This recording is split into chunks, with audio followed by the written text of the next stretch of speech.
এখান থেকে বলছে কি উদাহরণ 7 প্রমাণ করো যে 1/1 plus sine square theta plus 1/1 plus cosec square theta সমান 1। অর্থাৎ লেফট হ্যান্ড সাইড থেকে আমাকে অঙ্ক করে উত্তরটা কি হতে হবে 1 এবং তো নাকি।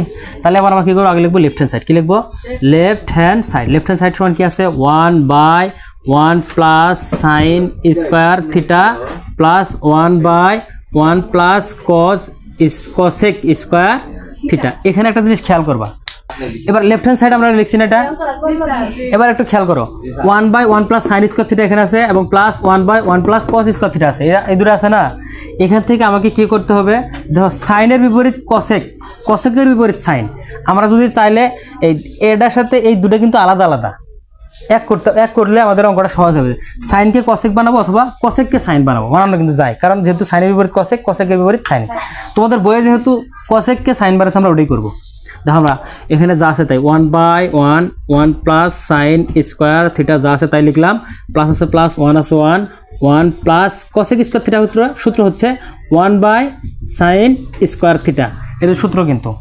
তারপরে খেয়াল করবা 1 আছে 1 প্লাস সাইন স্কোয়ার থিটা যা আছে তাই লিখলাম, প্লাস উপরে 1 আছে 1 থাকলো, এটা ধরো এই 1 এর নিচে মনে 1 আছে না, 1/1 প্লাস 1/সাইন স্কয়ার থিটা, একটা ভগ্নাংশের যোগ হলো না। আর ভগ্নাংশের যোগ মানে কি লসাগু, সাইন স্কয়ার থিটা এবং 1 এর লসাগু কত, সাইন স্কয়ার থিটা। একটু কথা বলতে হবে, সাইন স্কয়ার থিটা না, তাহলে এই সাইন স্কয়ার থিটা দ্বারা যদি আমরা 1 এর নিচে যে 1 আছে একে বুঝি ভাগ করি, ভাগফল কত বাড়াবে, সাইন স্কয়ার থিটা বাড়াবে।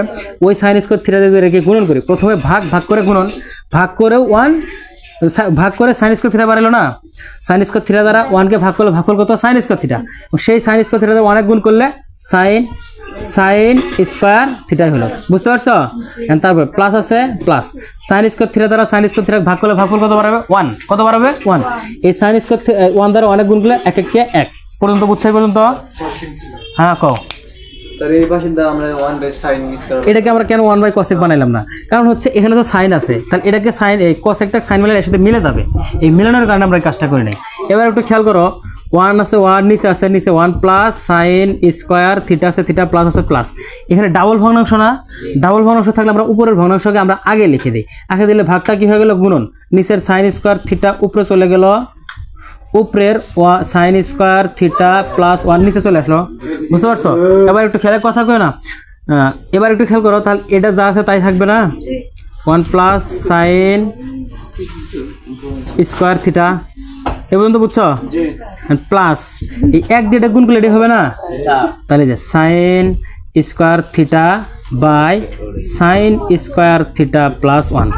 একটা জিনিস খেয়াল করো 1 এটা কি 1 প্লাস সাইন স্কয়ার থিটা যা সাইন স্কয়ার থিটা প্লাস 1 একই জিনিস না, আবারও ভগ্নাংশের যোগ না, তাহলে আমরা লসাগু কত হবো, এই দুটো থেকে যে কোনো একটা নিব, দুটো থেকে যে কোনো, এটা কি বুঝতেছো। 1 প্লাস সাইন স্কয়ার থিটাও যা সাইন স্কয়ার থিটা প্লাস 1 দুটোই এক, এটা plus 1 plus sine square theta plus sine square theta, কারণ দুটোর লসাগু একটা হবে, একটা কি আরে একটা কি হবে সাইন স্কয়ার থিটা প্লাস 1 হয়েছে। এবার একটু খেয়াল করো লসাগু না, এই সাইন স্কয়ার থিটা প্লাস দ্বারা 1 দ্বারা এই 1 প্লাস সাইন স্কয়ার থিটা এটা একই জিনিস না, এটা যদি ভাগ করে ভাগফল কত 1, কারণ জঙ্গলে ভাগ করলে ভাগফল 1, সমজাতীয় বিষয় দ্বারা সমজাতীয় বিষয়কে ভাগ করলে ভাগফল কত 1 দ্বারা 1 গুণ করলে 1 কে 1 প্লাস আছে প্লাস, তাহলে আবারও এটা দিয়ে গুণ ভাগ করলে ভাগফল কত 1 দিয়ে ওই সাইন স্কয়ার থিটা গুণ করলে সাইন স্কয়ার থিটা, পদ্ধতি এটা মিলছে 1 প্লাস সাইন স্কয়ার থিটা আর সাইন স্কয়ার থিটা প্লাস 1 একই জিনিস না, তাহলে দুটো কি কাটাকাটি করে কি করায় 1, তাহলে 1ই বের করতে বলছে না, তাহলে অতএব কি এটা কি রাইট হ্যান্ড সাইড, তাহলে আমরা অতএব লেফট হ্যান্ড সাইড সমান রাইট হ্যান্ড সাইড। আমি একবার রিপিট দেব, প্রমাণ করো যে 1/1 plus sine square theta plus 1/1 plus cosec square theta সমান 1, এটা বের করতে বলছে না। তাহলে প্রমাণটা কি হবে, লেফট হ্যান্ড সাইড সমান আছে 1/1 প্লাস সাইন স্কয়ার থিটা, কথা কয় না 1/1 plus sine square theta plus 1/1 plus cosec square theta. তাহলে এখান থেকে আমরা এটা যা আছে তাই লিখছি, প্লাস আছে প্লাস দিছি, 1 আছে 1 প্লাস আছে প্লাস কসেক স্কয়ার থিটা সূত্র কি 1 সাইন স্কয়ার থিটা, এ পর্যন্ত বুঝছো। তারপর এখন কি করবো আমরা, এটা যা আছে তাই লিখছি, প্লাস আছে প্লাস দিছি, 1 আছে 1 দিছি, তাহলে এটা একটা কি ভগ্নাংশের যোগ না, এখানে কিন্তু অঙ্কটা বই দেখলে কিন্তু এটা বুঝবা না। তাহলে 1 প্লাস 1 বাই সাইন স্কোয়ার থিটাকে আমরা কি করছি লসাগুর মাধ্যমে যোগ করছি, ভগ্নাংশের যোগ যেভাবে করে। তাহলে এই এর নিচে হর কত আছে 1, এর নিচে হর কত সাইন স্কোয়ার থিটা। 1 এবং সাইন স্কোয়ার থিটা লসাগু কত সাইন স্কোয়ার থিটা। এই সাইন স্কোয়ার থিটা দ্বারা আমরা 1 কে ভাগ করেছি, ভাগ কত সাইন স্কোয়ার থিটা। ওই সাইন স্কোয়ার থিটা দ্বারা 1 কে গুণ করছি, তাহলে কি সাইন স্কোয়ার থিটাকে সাইন স্কোয়ার থিটা প্লাস আছে প্লাস, এখন আবার সাইন স্কোয়ার থিটা দ্বারা অনেক ভাগ সাইন স্কোয়ার থিটাকে ভাগ করেছি, ভাগ কত 1 দ্বারা 1 গুণ করলে 1 কে 1, এই পর্যন্ত বুঝছো।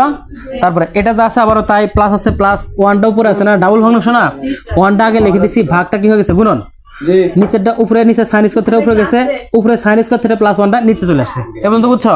তারপরে এটা যা আছে তাই, যোগ আছে যোগ, 1 দিয়ে এটাকে গুণ করলে এটাই হবো না, 1 দিয়ে জঙ্গলকে জঙ্গল, মনে করো এটা একটা জঙ্গল, এই জঙ্গল দিয়ে একে গুণ করছি, জঙ্গলকে জঙ্গল লিখছি, বুঝতে পারছো, মানে যা আছে তাই লিখছি, এটা বুঝাচ্ছি। এবার খেয়াল করো তো দেখি, আবারও একটা কি ভগ্নাংশের যোগ হয়েছে না এখানে, তাহলে ভগ্নাংশের যোগগুলো কি হরগুলো লসাগু বের করতে হবে। তো এই হর আর এই হর মিলে গেছে না, তাহলে এই দুটো হর মিলে একটা লসাগু সাইন স্কোয়ার থিটা প্লাস 1, তাহলে সাইন স্কোয়ার থিটা প্লাস 1 দ্বারা সাইন স্কোয়ার থিটা প্লাস 1 ভাগ করলে ভাগফল কত 1 দ্বারা 1 গুণ করলে 1 কে 1, প্লাস আছে plus, sign square theta plus sign square theta দ্বারা এটা ভাগ করলে ভাগফল কত 1, সাইন স্কোয়ার থিটা প্লাস 1 দ্বারা sign square theta plus 1 plus 1 ভাগ করলে ভাগফল কত 1 দ্বারা সাইন স্কোয়ার থিটা গুণ করলে সাইন স্কোয়ার থিটাই। তাহলে এবার ধরো এই উপরে ডাইরেক্ট নিচে 1 plus sign square theta plus একই জিনিস না, কাটাকাটি করে 1, right hand side left hand side সমান রাইট হ্যান্ড সাইড।